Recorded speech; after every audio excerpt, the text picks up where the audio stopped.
بسم اللہ الحمد للہ وحدہ والصلاة والسلام علی من لا نبی بعدہ۔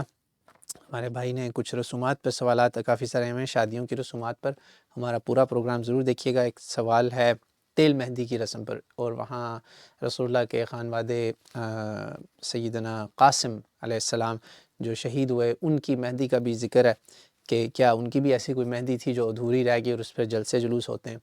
تیل مہندی کی جو رسم انڈیا پاکستان میں ہوتی ہے نا، وہ تو قطعاً غیر اسلامی ہے۔ اس ریکارڈنگ میں نے تفصیل سے بتا دیا، وہ اس کی وہ کلچرلی بالکل ہندو انفلوئنسڈ ہے، there is no question about it۔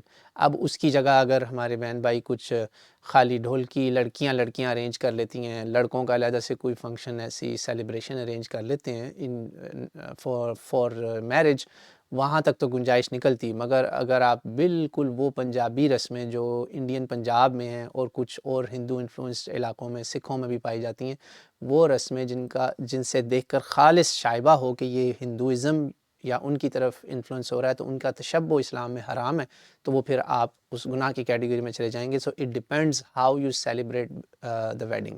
Celebrations کے اندر بس یہ خیال رکھیں کہ آپ کا اپنا رنگ ہو، اپنی پہچان ہو۔ تو یہ تو ہو گیا اس کا حصہ۔ اب جو سیدنا قاسم کے بارے میں سلام اللہ علیہ وہ سوال ہوا، وہ میں نے تفصیل سے بتایا کہ اس پر شیعہ مراجع کیا کہتے ہیں، میرے نہیں، شیعہ مراجع، تو آپ وہ ضرور سنیے گا انشاءاللہ۔ اس میں بھی میں نے اس سوال کو تھوڑا سا ٹچ کیا تھا کہ تیل مہندی کا اسلام میں کیا گنجائش ہے، اور اسائڈ فرام اسلام یہ جو کربلا کے ساتھ جڑا ہوا ہے منسوب سلسلہ، اس کی کیا حقیقت ہے اکارڈنگ ٹو شیعہ مراجع، تو وہ بھی آپ ضرور سنیے گا۔ واللہ اعلم۔